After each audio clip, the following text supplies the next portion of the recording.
Bem-vindos à apresentação do nosso trabalho. Nós somos o grupo B da turma 2 da prática de eletromagnetismo com o professor Gerardo Piso. O grupo que vai apresentar esse trabalho agora sou eu, a Ana Beatriz, também temos a Emanuele e a Laís.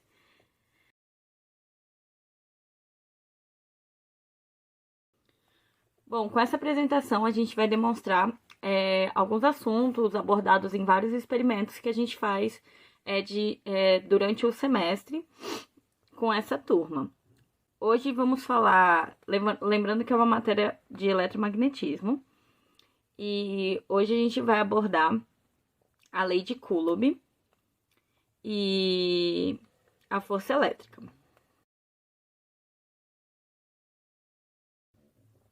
Bom, como vocês podem ver por essa fotinho aqui embaixo, esse foi Charles Coulomb, ou Charles Augusto de Coulomb.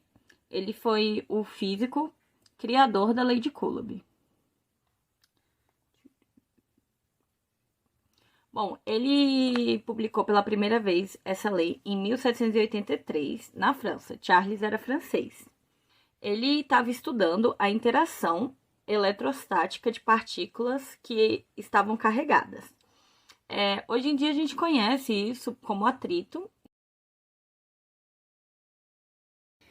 Agora explicando um pouquinho do experimento 1. Eu vou botar alguns vídeos aqui, mas caso não apareça, o que a gente fez no passo a passo foi pegar o canudo, conectar ele pelo alfinete. Antes disso, a gente pegou uma fita. Nesse caso, a gente usou fita crepe, marcou em centímetros pra gente ver quanto ia subir o outro canudo. E pela imagem dá pra ver que o canudo ficou parado e o outro ficou maleável. Então, a base tá parada, enquanto o outro canudo tá se movimentando de acordo com a força eletrostática aplicada nele. Com um terceiro canudo, que a gente fez a fricção, né? E criou o atrito ali para mudar a carga que ele tá. Então, é por isso que eles conseguem se movimentar. Lembrando aquela frase, os opostos se atraem, os iguais se repelem.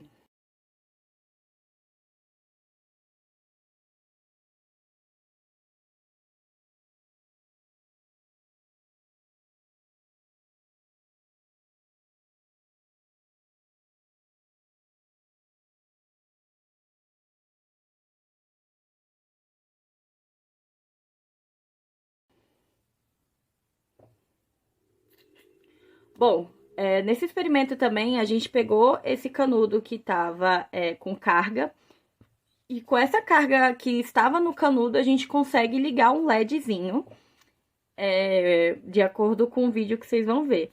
Então, ele cria uma carga que sim, ele consegue acender algo, né, passar energia para alguma coisa, o que é muito interessante porque a gente raramente aplica isso no dia a dia. Esse é o experimento do eletroscópio de folha, onde através dos princípios de eletrização conseguimos verificar atração e repulsão de cargas elétricas.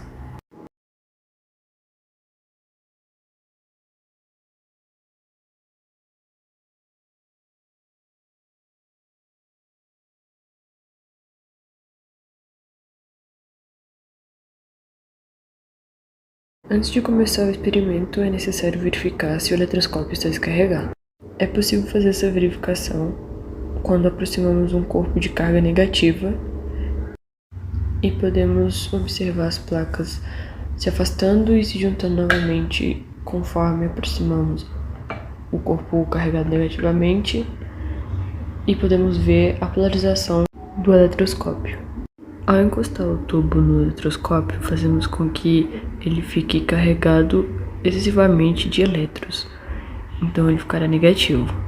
Como o eletroscópio e o tubo ainda estão carregados, a aproximação do tubo faz com que a atração das cargas negativas faz com que as placas se atraiam, e quando o tubo é retirado, as placas se juntam novamente. Com o auxílio de um capacitor eletrolítico e uma pilha, conseguimos carregar negativamente as placas de forma direta e verificar mais uma vez os princípios da eletrização quando aproximamos um corpo de carga negativa, repelindo as placas que também estão com cargas negativas. Oi, eu sou Emanuele e vou falar da construção de uma pilha galvânica. O objetivo desse experimento é demonstrar a geração de energia elétrica a partir de reações químicas, utilizando a construção da pilha galvânica como exemplo prático. A pilha galvânica, que também é conhecida como pilha voltaica, desempenha um papel fundamental na conversão de energia química em energia elétrica, e a sua construção permite ilustrar os fenômenos de transferência de elétrons e a formação de corrente elétrica. Além disso, a importância da construção da pilha galvânica reside na sua aplicação prática em diversos dispositivos e sistemas, bem como no seu papel na compreensão dos princípios da eletroquímica e na geração de energia para aparelhos do cotidiano, como relógios e dispositivos eletrônicos de baixa demanda de potência. Portanto, o experimento visa não apenas demonstrar um processo científico, mas também promover a compreensão dos fundamentos da geração de energia elétrica por meio de reações químicas. Os materiais básicos utilizados na montagem da nossa pilha galvânica foram moedas de 5 centavos, que seriam o nosso cobre, pedaços de papelão no mesmo formato das nossas moedas, água com sal e arruelas de zinco. Para a fixação da nossa pilha, a gente construiu uma base utilizando um cano PVC em cima de um bloco de madeira, ambos materiais isolantes para evitar a perda acidental de carga da nossa pilha. Também foram fixados 2 pedaços de fio de cobre flexível. Um pedaço foi fixado na parte superior, representando a nossa carga positiva da pilha, e outro pedaço do fio foi fixado abaixo da pilha, representando a carga negativa da pilha. Falando agora da pilha em si, dentro da nossa base foram adicionados mini sanduíches, formados por camadas de moeda, papelão molhado na água com sal e a arruela de zinco. Os sanduíches são empilhados uns em cima dos outros, fazendo com que se some as voltagens à medida que se adiciona mais sanduíches. Com a ajuda de jumpers, foi conectada a carga positiva com o início do nosso circuito de LEDs e conectada a carga negativa com o fim do nosso circuito. Durante o experimento, a gente viu que foram necessárias 15 moedas de 5 centavos para ligar os 2 LEDs. Agora explicando a parte química da reação.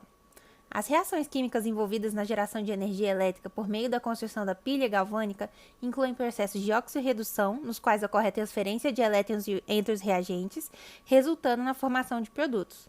A reação ocorrida pode ser descrita como uma reação de simples troca entre zinco e sulfato de cobre. O zinco metálico reage com os íons de cobre presentes na solução, deslocando-os e formando a solução de sulfato de zinco e cobre metálico, onde os cátions de cobre ganham elétrons e formam o cobre metálico, que é depositado em cima da placa de zinco, tipo uma sujeirinha. E isso é possível graças ao papelão molhado com água e sal, que serve para criar uma camada que funciona como um eletrólito, permitindo a transferência de íons entre as placas de zinco e cobre, o que resulta na geração de corrente elétrica da pilha galvânica. Agora falando um pouco sobre a relação cor e temperatura. A relação entre cor e temperatura está relacionada à aparência da cor da luz emitida por uma fonte de luz. Essa relação é baseada na temperatura de um material hipotético e padronizado, conhecido como corpo negro radiador, e na distribuição de energia da luz emitida à medida que a temperatura do corpo negro é elevada a partir do zero absoluto. Em termos práticos, a temperatura de cor influencia a tonalidade da luz, sendo que temperaturas mais altas resultam em tonalidades mais claras. Portanto, a cor amarela emitida pelo LED do nosso experimento na radiação do corpo negro, a partir do diagrama de cromaticidade, pode ser explicada pela combinação das propriedades de radiação do corpo negro e da percepção humana das cores. A faixa de temperatura associada à cor amarela na radiação de corpo negro está aproximadamente entre 4.000 e 5.000 kelvins. Nessa faixa de temperatura, a radiação de corpo negro apresenta uma intensidade máxima na região do espectro, correspondendo à cor amarela.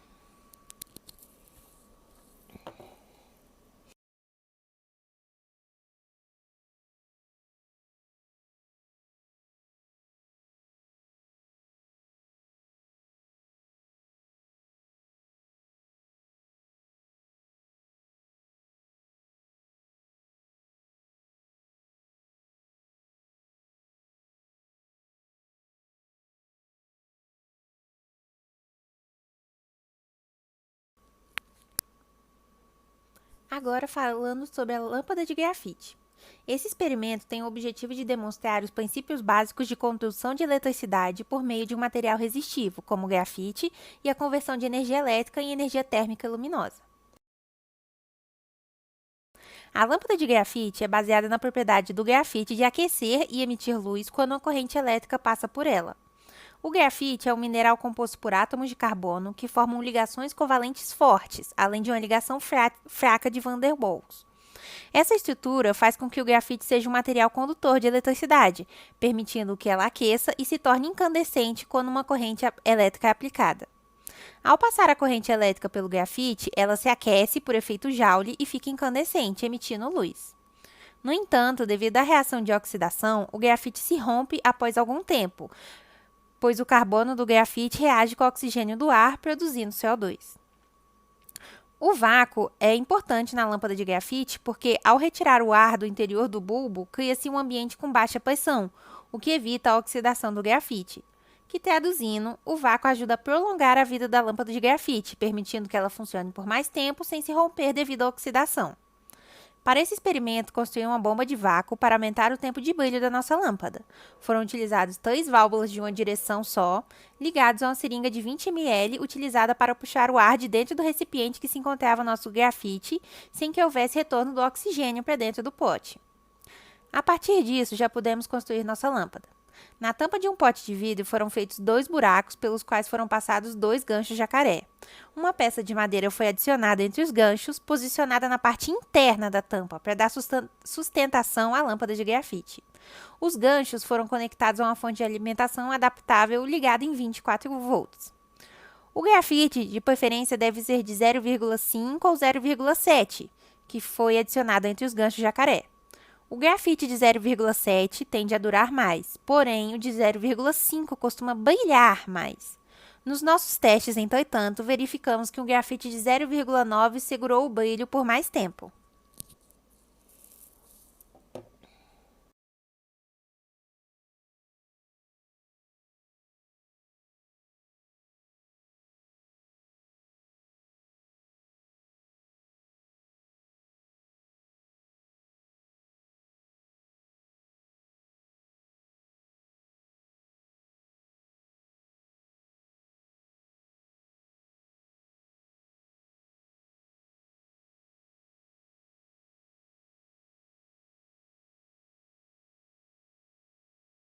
Bom, como foi citado antes, nós somos o grupo B.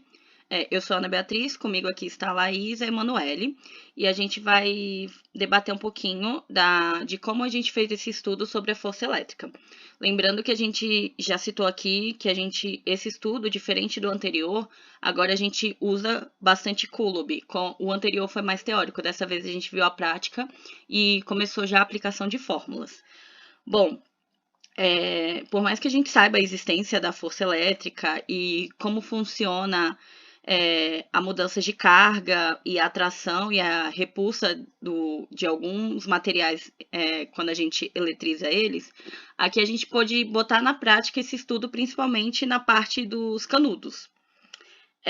Por mais que pareça simples eletrizar 3 canudos e fazer a atração e a repulsa deles, demorou um pouquinho para eletrizar esses canudos de forma, né, como vocês puderam ver, ali a gente botou um frame do canudo subindo, mas na verdade a gente ficou quase 1 hora passando atrito nos canudos para que eles pudessem criar aquela repulsa para fazer ele subir. Bom, nesse teste em si, estávamos as 3 presentes, na parte tanto na parte de eletrizar o canudo, quanto na parte de testar a repulsa dos canudos. As 3 testaram, as 3 tentaram, e então foi bem simples, né? Na minha opinião foi bem simples, mas foi demorado, porque, querendo ou não, eletrizar o canudo, se você encostasse em qualquer parte que não tivesse isolado, ele perdia a carga e a gente tinha que começar a eletrizar tudo de novo. Então a gente teve que ter um certo cuidado que a gente não lembrou em alguns momentos, ou tocava no braço de alguém e a carga saía e não subia, nem descia o canudo, nem encostava, nem fazia repulsa. E eu acho que foi a parte que mais demorou, né? Acho que até a gente acertar também, a gente tava. Primeiramente, a gente fez com um canudo que tinha uma espessura maior e ele tava muito pesado. A gente via que ele repelia, só que ele não subia o suficiente. E mais a gente teoriza que por conta do peso do canudo e a gente trocou por um canudo de espessura menor e aí o experimento deu certo. Fora que a gente tentou Eu acho primeiro que um fato também sem luva. Na eu verdade. acho que o fato também dos canudos terem marcas diferentes. A gente não tem uma padronização do componente químico do canudo. Sim. Fora que a gente teve que descobrir peso do canudo e como a medição que a gente usou, a balança, não era de precisão, era uma balança comum de cozinha, a gente tinha que calcular vários canudos juntos para ver se ela mostrava um peso, porque se fosse uma de precisão, um canudo já mostraria o peso. E aí a gente teve que usar luva, porque quando a gente tentou sem luva, ou tentou cobrir só com papel, de vez em quando encostava em alguém, fazia um tipo de aterramento, querendo ou não, né? E aí anoletrizava. Bom, e essa aplicação foi muito interessante, porque eu, pelo menos, nunca pensei em acender um LED com canudo. Não passou pela minha cabeça. A teoria, isso existe. A gente sabe que tudo eletrizado passa algum tipo de energia, mas eu nunca tinha testado acender um LED com um simples canudo ou algum plástico que passasse energia. O que foi bem interessante. Os cálculos existem, já demonstramos aqui como funcionou. E aí o professor decidiu dificultar um pouquinho, que foi quando a gente conseguiu criar uma bateria, que essa parte eu vou deixar para Manu explicar melhor, porque foi ela que montou direitinho. Eu fui mais para a parte do canudo. E você teve muita dificuldade, Manu, de fazer? Na verdade, a pilha galvânica foi tão legal de montar que não foi difícil. Ela só é meio impraticável quando você vai falar da vida real, porque você tem que estar com o papelão sempre molhado na água com sal. Mas foi bem divertido, na verdade, de montar esse experimento. Eu acho que no nosso vídeo a gente só não mostrou molhando, mas para quem tiver curiosidade, os papelões entre as moedas estavam devidamente molhados. E a gente conseguiu ligar o LED também. Acho que nessa parte foi a Laís que estava segurando e tal. E nesse quesito a gente precisou do aterramento diferente. Enquanto nos canudos ninguém podia encostar, era tudo de luva, emborrachado. Nesse a gente tinha que encostar numa parte certinha. E essa pilha, por mais que ela seja muito legal pensar que alguém parou para criar, hoje ela seria inviável porque é muito grande. Mas foi interessante ver como é É que. muito grande, você tem que ficar continuamente molhando ela, ela não gera tantas voltagens quando a gente espera e ela não gera corrente. Ela só gera voltagem mesmo, então ela não ligaria um aparelho, por exemplo, uma calculadora. Pois é.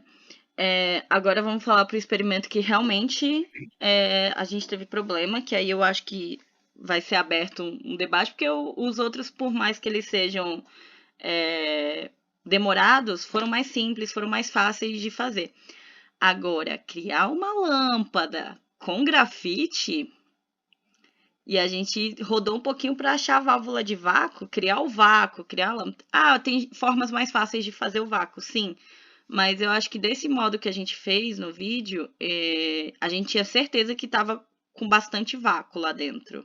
E fora a gente não tinha que queimar nada e deixar pro vácuo, para ele sugar todo o oxigênio e criar o vácuo. Acho que com o próprio vácuo que a gente fez ali, né, foi muito mais fácil. Por mais que ele tenha sido tendo que ser montado, demorado um pouquinho mais para montar.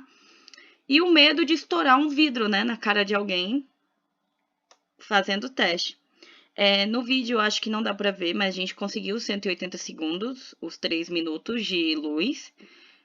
No nosso vídeo vocês vão ver que a gente só pausou pra não ficar 3 minutos de vídeo só da lâmpada ligada.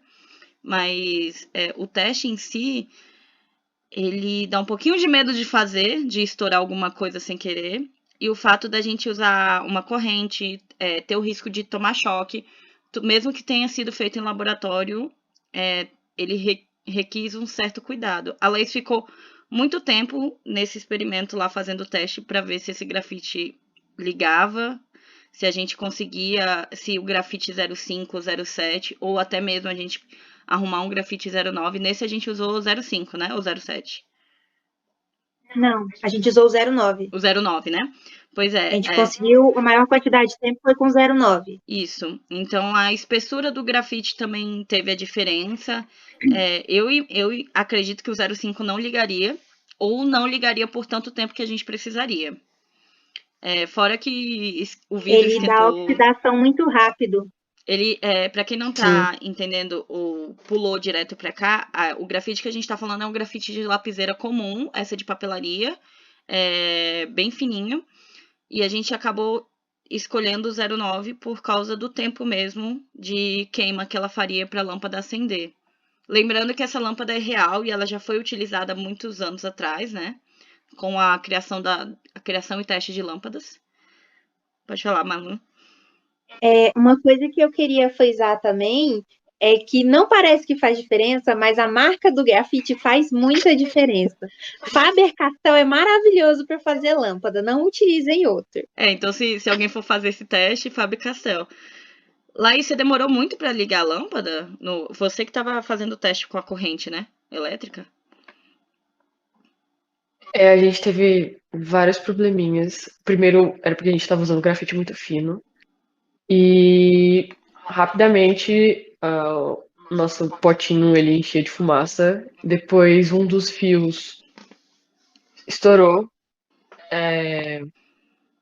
Ele... Perdão, eu ia ter que cortar essa parte de novo. Não, a gente corta, tem problema não. Enfim. Sem problema. Um dos fios no meio desse processo queimou e a gente teve que retirar, desmontar tudo, perder o vácuo que a gente tinha lá dentro pra tirar o fio, tirar a parte que estava queimada e religar ele de novo nos jacarezinhos, embalar de novo o pote certinho pra colocar o vácuo e tentar tudo de novo. E depois a gente teve que trocou pro grafite 07 e continuou dando errado, porque tava enchendo de fumaça muito rápido, até que a gente tentou com 09 e deu certo.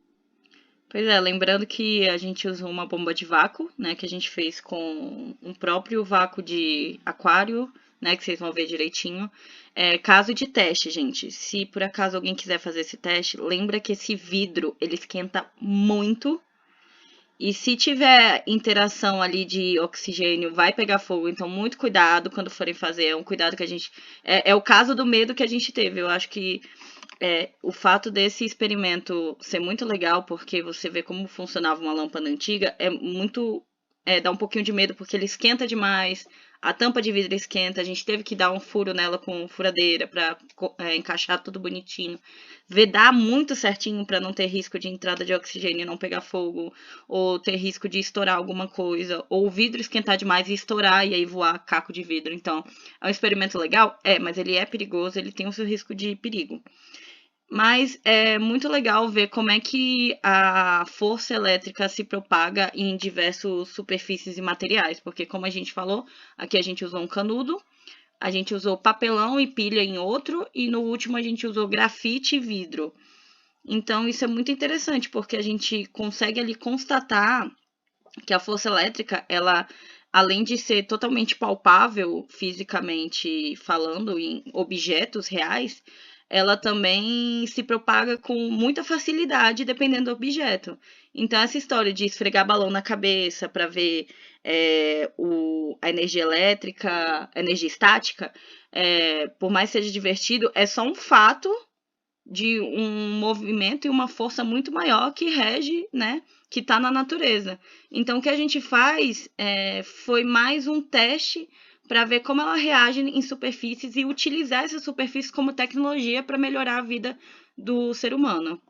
O que é muito maluco, porque são testes feitos há milhões e milhões de anos atrás, que até hoje a gente utiliza. Até porque a gente ainda utiliza lâmpadas, é claro que a tecnologia foi melhorando ali, até mesmo os estudos sobre forças elétricas e como eles poderiam usar isso em outros materiais. A gente tem hoje em dia materiais que acabaram sendo descobertos como melhores metais, como melhores que passam melhor a energia, que são melhores condutores.